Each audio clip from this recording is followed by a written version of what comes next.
ఆవగింజంత విశ్వాసం నీలో ఉన్నదా? ఉండవెళ్ళి సీలో పడమంటే ఓకే అంటది. నీవే నమ్మమంటే ఎన్నో చేసేయచ్చు. యేసు నీతో ఉంటే అన్ని సాధ్యమే. తీసే అవిశ్వాసం నాలా విశ్వాసము దేవం లెసన్ నీదే, నీవు నేర్చుకో.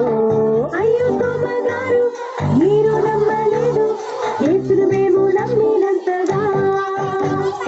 అయ్యో తోమగారు మీరు నమ్మలేదు, యేసును మేము నమ్మినంతగా.